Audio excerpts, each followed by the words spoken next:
All right, this is Mr. V. I'm going to talk about dividing decimals, basically. You have two situations that occur, dividing by a whole number and dividing by a decimal. Now, dividing by a whole number could be, for example, got to pick the right tool, could be 5 divided by 8. That's a whole number that I'm dividing by. 5 divided by 8, well, quite simply, you set it up like you would any division problem. Here's your 8. And you ask yourself the standard question, 8 goes into 5 how many times? Well, it goes 0 times. It does not go into 5. The trick here to this is remembering that 5 is the same as 5.0. And you can just keep going. The only little thing to remember is that you've got to put your decimal here in your quotient, aligned with the decimal in your dividend. And now you think of this as 50. 8 goes into 50 how many times? 6 times. 6 times 8, 48. Subtract, you're left with 2.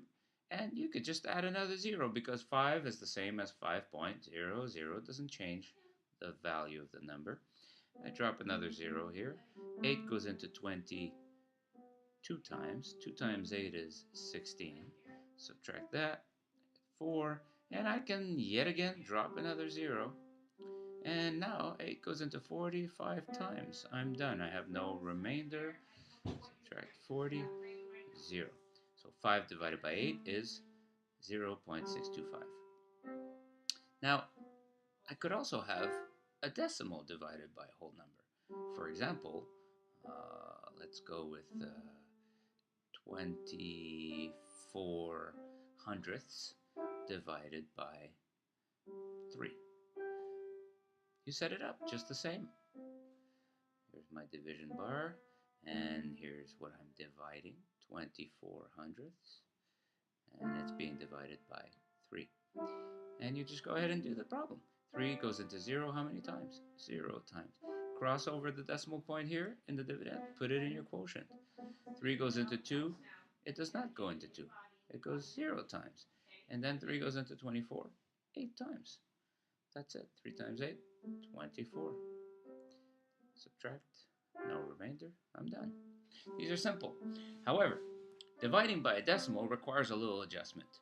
We don't really want to divide by a decimal. Whether we're dividing a whole number, such as 8 divided by, let's say, 0.5, or we're dividing a decimal, such as, let's go with 0.32. 32 hundredths divided by, let's go with, what's an easy number? 0.4. Either way, you don't want to divide by a decimal.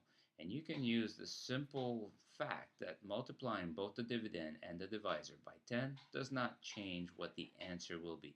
In other words, 8 divided by 0.5 is equivalent to 80 divided by 5.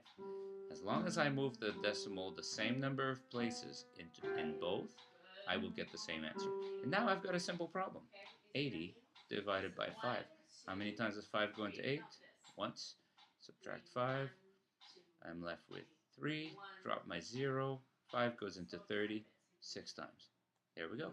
8 divided by 0.5 is 16. That was simple. 32 hundredths divided by 0.4. I don't want to divide by a decimal. To get rid of the decimal, I need to move that decimal point one place over to this location. If I move this decimal one place over, I move this decimal one place over. This number becomes 3.2. So this is equivalent to 3.2 divided by 4. I don't mind that this is a decimal. This is no problem. 3.2 divided by 4. How many times does 4 go into 3? 0 times. It does not go. As soon as I pass over my decimal, I place it in my quotient. I now think of this number as 32. 4 goes into 32 8 times. 4 times 8, 32. I subtract, no remainder, I'm done. My answer is 8/10. And voila. That's how you do it.